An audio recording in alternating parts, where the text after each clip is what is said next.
Kami sudah lama mendengar tentang Golgota.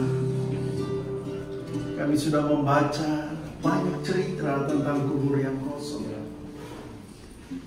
Namun hari ini kalau kami boleh berdiri di tempat ini ya Tuhan, kami tahu itu cuma karena anugerah-Mu semata-mata. Tidak ada satupun yang terjadi secara kebetulan. Kami ada di sini juga bukan karena sebuah kebetulan. Kami tahu kami ada di sini karena Engkau yang membawa. Amin. Orang masih kalah sebab itu Tuhan, apakah yang dapat kami perbuat selain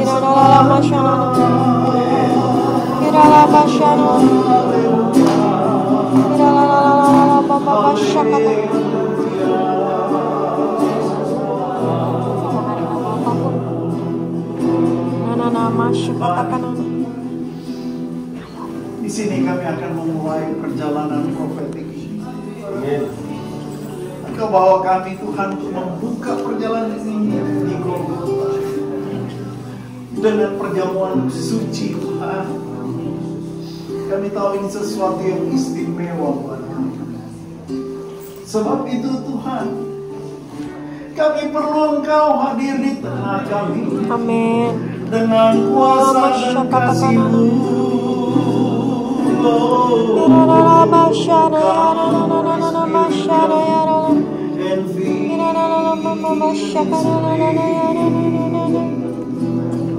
Yes Lord, yes Lord. Kepada kami masing-masing. Biarlah telinga-Mu Tuhan tertuju kepada seruan doa kami dari tempat ini. Kami tidak mau keluar dari ruang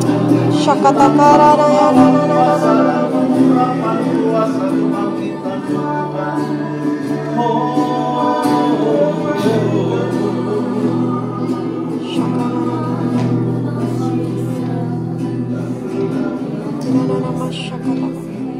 Terima kasih Tuhan Yesus buat kehadiran-Mu. Terima kasih Tuhan, terima kasih. Kami percaya hari ini ada sesuatu yang Kau mau berikan. Amin. Sesuatu yang tidak biasa. Amin. Di tempat ini telah menjadi saksi bisu tentang kasih-Mu yang besar Tuhan, dan tentang kuasa kebangkitan. Kami siapkan hati kami Tuhan, kami buka hati kami, berikan kami roh hikmat dan pengertian untuk kami boleh menangkap apa yang Tuhan mau ajarkan kepada kami pagi hari. Urapi kiranya hamba-Mu ya Bapa. Urapi kami semua. Biar kami boleh konsentrasi penuh kepada waktu yang singkat ini Tuhan. Berbicara kepada masing-masing kami. Dalam nama Tuhan Yesus. Dalam nama Tuhan Yesus. Amin. Saya puluhan kali datang ke sini dan hari kali ini memang berbeda. Biasanya tempat ini bukan hari pertama, tapi seperti saya katakan tadi, bagaimana beberapa hari sebelum berangkat saya telepon ke Pak Teddy, kok saya rasanya Tuhan suruh bawa ke tempat ini. Dan Bapak Ibu Saudara sekalian, dalam pesawat sepanjang perjalanan saya masih tanya-tanya, Tuhan kenapa harus tempat ini? Dan kami belum punya kepastian apakah bisa mulai dari tempat ini, karena schedule sebelumnya itu bukan ke tempat ini. Tapi kita bersyukur dan itu merupakan konfirmasi buat saya bahwa perjalanan ini istimewa. Ya, kalau kita betul-betul memperhatikan. Nah, sepanjang perjalanan ketika saya merenungkan apa yang harus saya sampaikan, yang Tuhan mau saya sampaikan buat saudara sekalian, dan saya temukan 3 hal, 2 hal paling tidak ya, yaitu Tuhan mau membawa kita untuk mengerti dan memahami apa yang namanya kuasa salib Kristus, dan apa yang ada di balik kubur yang kosong itu. Tempat ini adalah saksi bisu tentang kasih dan tentang kuasa Tuhan Yesus. Kalau bisa saya pakai istilah the powerful love of Christ. Nah, Bapak Ibu Saudara sekalian, yang pertama, Tuhan berikan saya sebuah pengertian bahwa Golgota merupakan saksi bisu tentang kasih Kristus. Kita seringkali menyebut, kita dalam sebagai orang Kristen, kita sudah seringkali mendengarkan tentang kasih Kristus, tapi hari ini ada sesuatu yang baru Tuhan mau singkapkan buat kita. Nah, saya diingatkan ada seorang putri Ratu Victoria. Ini kisah di abad ke-18 yang lalu.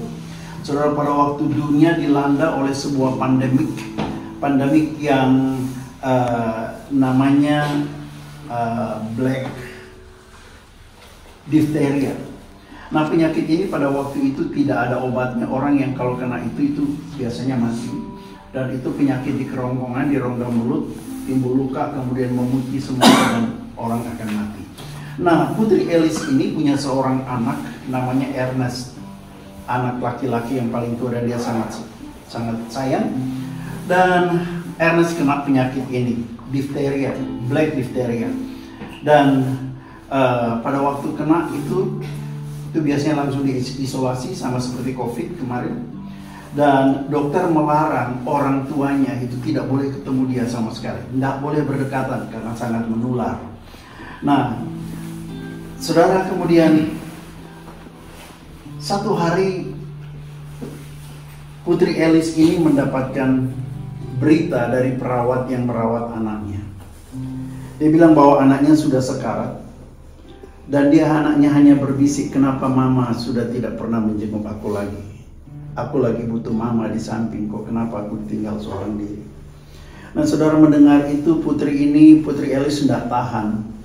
Dia datang kepada anaknya, dia peluk erat-erat, dia cium anaknya itu. Nah, beberapa hari kemudian anaknya meninggal dunia, dan Putri Alice belum ada gejala apa-apa. Tetapi tidak lama, beberapa hari kemudian, ternyata Putri Alice terjangkit dan dia mengalami Black Diphtheria itu juga. Dia jatuh sakit dan dokter tidak bisa berbuat apa-apa. Tidak cukup 1 bulan, pada bulan Desember tahun 1878 kalau tidak salah, Putri Alice harus meninggal dunia. Dan menjadi pertanyaan banyak orang, kira-kira apakah yang membuat seorang ibu itu mau mempertaruhkan nyawanya hanya untuk anaknya? Dan semua berkata tidak lain daripada karena kasih seorang ibu. Nah, Bapak Ibu sekalian, sekarang kita sedang berdiri di Golgota. Golgota yang menjadi saksi bisu di mana 2000 tahun yang lalu, saudara, pernah berdiri sebuah kayu salib di atas di bukit yang kita lihat tadi. Apakah yang membuat Yesus mau tersalib di sana? Jawabannya tidak berbeda. Itu karena kasih. Dia begitu mengasihi kita. Kasihlah yang telah membuat Tuhan Yesus membiarkan tangannya dipaku, kakinya dipaku. Dia membiarkan ketika lambungnya ditompak dan darahnya tercurah. Dia punya otoritas dan kuasa bisa memanggil malaikat dari sorga untuk menghabisi semua tentara Romawi di situ. Tapi kenapa dia tidak lakukan itu? Jawabannya cuma satu. Kalau dia tidak lakukan itu, kita tidak ada di tempat ini. Ya. Dia lakukan itu karena dia mengasihi saudara dan saya. Amin. Dia bayar harga yang seharusnya kita bayar karena dosa yang kita lakukan. Nah, dan dia biarkan ketika darahnya mulai menetes, satu tetes demi satu tetes sampai tetes yang terakhir. Dan di sanalah dia serahkan nyawanya ganti kita. Saya mau ajak kita membuka Alkitab, kita baca semua sama-sama, buka Yesaya pasal 53. Dan supaya kita bisa saya mau gilir satu-satu dari depan, masing-masing baca satu ayat secara bergiliran. Dan kita lihat apa yang Tuhan mau singkapkan di sini, ya. Yesaya 53, kita akan baca ayat 1 sampai ayat yang ke-10. Dimulai dari sebelah kanan saya, ya. Tolong lihat sini, ya. Sudah ketemu semuanya? Oke. Mulai dari sini, masing-masing satu ayat, ya. Terus ke belakang kita akan lihat apa yang Tuhan mau singkapkan di sini. Mulai ayat yang pertama, silakan. Yesaya 53 ayat pertama. Siapakah yang percaya kepada berita yang kami dengar, dan kepada siapakah dengan kekuasaan Tuhan dinyatakan. Ayat yang kedua, sebagai taruh ia tumbuh di hadapan Tuhan, dan sebagai tunas dari tanah kering ia tidak tampan, dan semaraknya pun tidak ada sehingga kita memandang dia, dan rupa pun tidak sehingga kita menginginkannya. Sampai di situ dulu. Di sini 2000 tahun yang lalu dia ada di sini. Bayangkan wajahnya berlumuran darah. 700 tahun sebelum peristiwa ini terjadi, Yesaya sudah melihat peristiwa yang akan terjadi di sini. Ada wajah seseorang yang berlumuran darah, sudah tidak tampak seperti manusia lagi, tubuhnya hancur. Itu sebabnya dia katakan tidak ada rupa lagi dia, sehingga kita tidak tertarik sama sekali untuk menatap wajahnya. Ayat yang ketiga selanjutnya, ia dihina dan dihindari orang, seorang yang penuh kesengsaraan dan yang biasa menderita kesakitan. Ia sangat dihina sehingga orang menutup mukanya terhadap dia. Oke. Bagi kita pun kita tidak masuk itu. Dia tidak masuk itu. Oke. Saudara, dia sangat dihina orang. Siapa yang menghina mereka? Yang menghina dia. Saudara, orang-orang yang berdiri di seputarnya, siapa mereka? Orang-orang yang tadinya mengeluh-elukan dia dan berkata, Tuhan, Tuhan, Tuhan. Mereka yang waktu sakit dia sembuhkan, waktu lapar dia berikan makanan. Orang-orang yang dia kasihi dan pernah mengalami pertolongannya, mereka berbalik ketika dia terpaku di sini, semua meninggalkan dia. Ya, dia dihindari oleh banyak orang. Ayat yang keempat, silakan. Tetapi sesungguhnya penyakit kitalah yang ditanggungnya, dan kesengsaraan kita yang dipikulnya. Padahal kita mengira dia kena tulah, Dia dipukul dan lakukan itu dihina. semuanya. Kenapa? Karena penyakit yang harus kita tanggung, dia menanggungnya. Dia disakiti supaya kita mengalami kesembuhan. Dia dipaku, dia serahkan hidupnya, dia menderita untuk memikul upah dosa akibat perbuatan kita. Rasul Paulus mencatat di kitab Efesus, dia katakan begini, aku berdoa supaya kamu bersama-sama dengan semua orang kudus dapat memahami betapa lebarnya dan panjangnya dan tingginya dan dalamnya kasih Kristus. Kita ada di tempat ini untuk merenungkan itu. Dan saya berharap kita pulang, kita bisa mendapatkan satu esensi yang kuat bagaimana dalam tingginya kasih Kristus buat kita. Dia jalani semuanya itu hanya untuk satu alasan, karena dia mengasihi saudara dan saya. Nah saudara, apa yang perlu kita renungkan hari ini? Mungkin ada di antara kita orang-orang, kita mengalami orang-orang yang kita kasihi, yang mungkin pernah kita tolong, tetapi yang kita harapkan mereka balik mengasihi kita. Namun kenyataannya, ketika dirimu terbaring di rumah sakit, tidak ada seorang pun yang menjenguk engkau. Ketika engkau menelpon minta bantuan, mereka memblok nomormu. Mungkin orang-orang yang pernah engkau kasih dan engkau harapkan mereka mengasihi kita, ketika engkau sedang membutuhkan, ada orang yang mau mendengarkan engkau, mereka tutup telinga daripada kita. Itulah kehidupan. Ketika kita sedang susah, mereka tidak ambil peduli. Ketika kita perlu pertolongan, justru mereka meninggalkan kita. That is why. Nah saudara yang kasih Tuhan, dan hari ini banyak orang yang bertanya-tanya, berkata masih ada nggak orang yang mengasihi aku? Nah saudara, tapi hari ini apapun yang terjadi, yang pernah terjadi, yang sedang terjadi, atau yang akan terjadi dalam hidup kita ke depan, Tuhan Yesus cuma bilang begini, kalau pun tidak ada orang lagi mengasihimu, aku tetap mengasihi kamu. Amin. Kalau tidak ada lagi orang yang mau mendengarkan engkau, aku Tuhan tetap mendengarkan engkau. Itu kasih. Itu Yesus.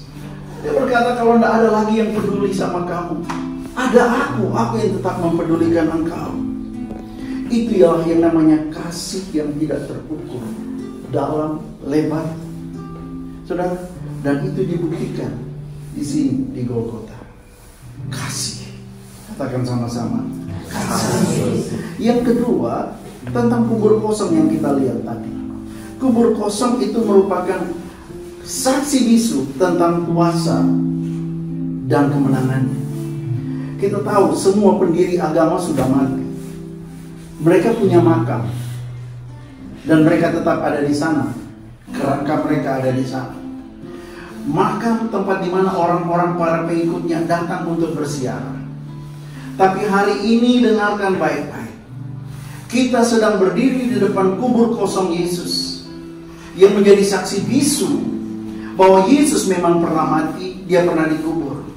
Namun kematiannya tidak pernah bisa menguasai dia. Ya. Kita ada di sini bukan untuk bersiaran di makam Yesus. Kita sedang di sini, Tuhan bawa ke sini untuk menyaksikan bahwa Yesus itu terbukti dia bukan pendiri agama. Dia bukan pendiri agama Kristen. Dia adalah Tuhan di atas segala sesuatu. Yes, amin. Beda, pendiri agama sudah mati, ada makam. Yesus pernah dimakamkan, tapi dia hidup. Ya, Karena dia so bukan good. pendiri agama. Wow. Dia tidak mendirikan agama Kristen atau Katolik, karena dia adalah juru selamat untuk semua Amin, amin. yang percaya dan menerima dia. Ya. Itu bedanya. Di sini dia pernah disakiti, namun dia tidak pernah sakit. Ya. Kenapa? Karena dia adalah penyembuh kita. Yes. Kita harus percaya itu. Dia berkuasa penuh, sekalipun dia tidak melawan ketika orang berdosa menyalibkan dia. Kenapa? Karena dia mengasihi orang berdosa juga dan ingin menyelamatkan mereka. Amin. Saya tidak tahu keadaan saudara seperti apa, tapi tempat ini kita melihat bagaimana dia bangkit. Yes. Dan hari ini Roh Kudus membawa kita ke sini untuk dua alasan ini. Yang pertama, menghapus segala keraguan kita tentang jaminan bahwa iman kita di dalam Kristus tidak sia-sia. Ya. Kenapa? Karena Kristus bangkit. Amin. 1 Korintus 5 ayat 14 berkata begini. Tetapi andai kata Kristus tidak dibangkitkan, maka sia-sialah pemberitaan kami dan sia-sia juga lah kepercayaan kamu. Ayat 17 berkata, jika Kristus tidak dibangkitkan, maka sia-sialah kepercayaan kamu dan kamu masih hidup dalam dosa. Ayat 20 ini luar biasa. Tetapi yang benar ialah bahwa Kristus telah dibangkitkan dari antara orang mati, sehingga iman kita tidak sia-sia. Amin. Percaya kita tidak sia-sia. Yes. Dan kita bisa lepas dari dosa, dari segala macam perbuatan dosa. Yang kedua yang Tuhan ingin kita mengerti adalah hari ini yang saya tangkap di pesawat kemarin, Tuhan mau mengurapi kita dengan kuasa kebangkitan. Amin. Katakan amin. Amin. Saudara, Filipi 3 ayat 10, Paulus berkata begini, yang kehendaki ialah mengenal dia. Bukan cuma sekedar mengenal, tapi mengalami kuasa kebangkitan. Yes. Kita sudah dengar, kita sudah kenal, tapi hari ini Tuhan mau memberikan kita mengalami kuasa kebangkitannya. Untuk apa? Untuk kita bisa pulang dari tempat ini, kita meraih kemenangan. Yes, amin. Kita menang dari sifat-sifat dosa. Kita menang atas setiap kutuk yang pernah dilontarkan kepada kita. Kita menang dari kuasa sakit penyakit. Kita menang dari maut. Kita menang dari semua kegagalan. Dan kuasa itu akan melepaskan kita dari semua keinginan daging ini. Saudara, banyak orang terbelenggu kecanduan dengan hobi yang akhirnya mengikat kita, dan itu yang menjadi penghalang pertumbuhan iman. Pengurapan ini yang dia akan berikan kepada saudara dan saya akan memberikan kita kuasa, seperti yang dicatat dalam Markus 16. Dikatakan tanda-tanda ini akan menyertai orang percaya. Yes. Apa itu? Mereka akan mengusir setan-setan demi nama-Ku. Amin. Mereka akan berbicara dalam bahasa-bahasa baru bagi mereka. Mereka akan memegang ular, dan sekalipun mereka minum racun maut, mereka tidak akan mendapat celaka. Mereka akan meletakkan tangannya atas orang sakit, dan orang itu akan menjadi sembuh. Kalau Yesus tidak bangkit, kuasa itu tidak akan sampai kepada kita. Tapi karena Yesus bangkit, hari ini kita saksi kubur itu kosong. Kalau engkau percaya dan engkau mau menyerahkan hidupmu kepada Tuhan, pulang dari tempat ini, apapun keadaan saudara, mungkin ada keluargamu yang sakit, mungkin ada tetanggamu yang membutuhkan doamu. Tuhan akan pakai setiap saudara untuk melepaskan kuasa, dan Anda akan melihat Tuhan pakai kita di tengah-tengah keluarga, di tengah-tengah lingkungan di mana kita berada. Saudara, Yesus pernah berkata dalam Matius pasal 21 ayat 21, Aku berkata kepadamu, jika kamu percaya dan tidak bimbang, Kamu bukan saja dapat perbuat apa yang kuperbuat dengan pohon ara ini, tetapi juga jikalau kamu berkata kepada gunung ini, beranjaklah dan tercampaklah ke dalam laut, hal itu akan terjadi. Hari ini kalau engkau siap untuk diurapi oleh Tuhan, dan engkau percaya dan tidak bimbang, gunung persoalan apa yang sedang menantang saudara hadapi, engkau punya kuasa dari mulutmu berkata beranjaklah, maka gunung persoalan itu pasti akan lewat. Amin. Saudara, Yohanes 14 ayat 12, kembali Tuhan Yesus berkata, aku berkata kepadamu, sesungguhnya barang siapa percaya kepadaku, dia akan melakukan juga pekerjaan-pekerjaan yang aku lakukan, bahkan pekerjaan-pekerjaan yang lebih besar daripada itu. Baca Alkitab, apa yang Tuhan Yesus lakukan di sana luar biasa. Dia bilang, kalau pulang dari tempat ini, setelah kita menerima dengan iman kuasa kebangkitan Kristus, maka saudara, Tuhan akan pakai setiap kita melakukan hal-hal yang jauh lebih besar. Betapa bahagianya kita hari ini ada di tempat ini. Hari ini sebelum kita masuk dalam perjamuan kudus, saya tahu saatnya saya harus berdoa buat saudara. Grup ini bukan grup besar, ya, ini grup hanya 30 orang, tapi Tuhan ada di sini. Dia yang bawa kita di sini. Engkau spesial, dan hari ini buka hatimu, buka imanmu. Saya nggak tahu persoalan apa yang saudara hadapi, saya nggak tahu apa yang akan saudara hadapi ke depan, tapi hari ini kita akan diperlengkapi dengan kuasa kebangkitan Kristus.